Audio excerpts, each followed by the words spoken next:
एक मुझसे ना एक दोस्त ने सवाल पूछा, 4-5 दिन हो गए। कुछ सवाल ऐसे होते हैं जो बंदे को ना चौराहे पे लाके खड़ा कर देते हैं, जिंदगी में ना भूलने वाले सवाल होते हैं। एक शख्स ने सवाल पूछा, कहने लगा औकाड़ दीनी और मजहबी घराना है, औकाड़े से ताल्लुक है, मेरे साथ मोहब्बत का रिश्ता है। कहने लगे बेटी की शादी कर दी है रावलपिंडी में,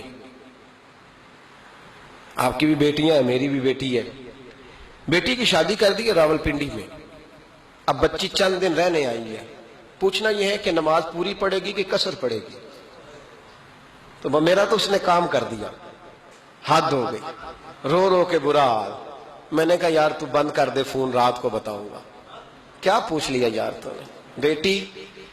बेटी मुसाफिर नहीं होती, बेटी तो महारानी होती है बाप के घर की।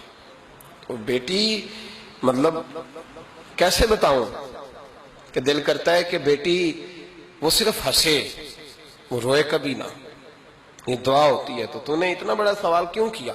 बहरहाल उलमा को कुछ चीजों के जवाब देने पड़ते हैं। मैंने कहा मैं रात को बताऊंगा।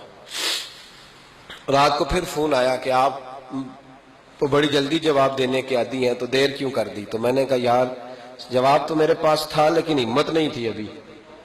तो मैंने कहा कि अगर तो बेटी आई है वालिद के घर में और अब्बा जी का प्रोग्राम है उसे जायदाद में से हिस्सा देने का, तो फिर तो बेटी नमाज पूरी पड़ेगी। लेकिन अगर अब्बा जी ने अलहदा करके अंगूठा लगवाना है तो फिर बेटी मुसाफिर है।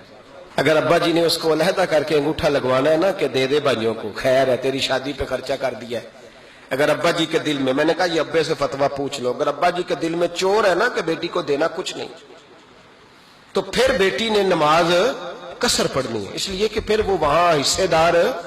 उसकी दलील हजरत उस्मान गनी रदी अल्लाह ताला अन्हु हज के लिए तशरीफ ले गए, तो लोगों ने हजरत उस्मान गनी से कहा कि नबी पाक भी कसर नमाज पढ़ते थे, हजरत उमर भी हज के मौके पर कसर पढ़ते, हजरत अबू बकर भी, आप क्यों पूरी पढ़ते?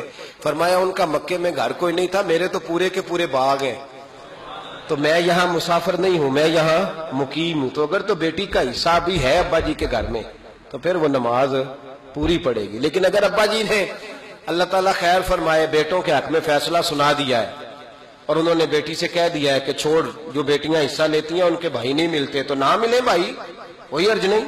जरूरी है जालिम भाइयों से राब्ता रखना जो खा जाए बहनों का हिस्सा।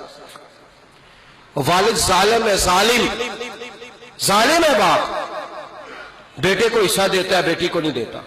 और ये 1.5 मुरब्बे वाले जागीरदार की बात नहीं करना, जिसका 4 मरले का मकान है उसकी बेटी का भी हिस्सा बनता है। क्यों खाते हो बेटियों का हिस्सा? डर नहीं आता अल्लाह ताला से?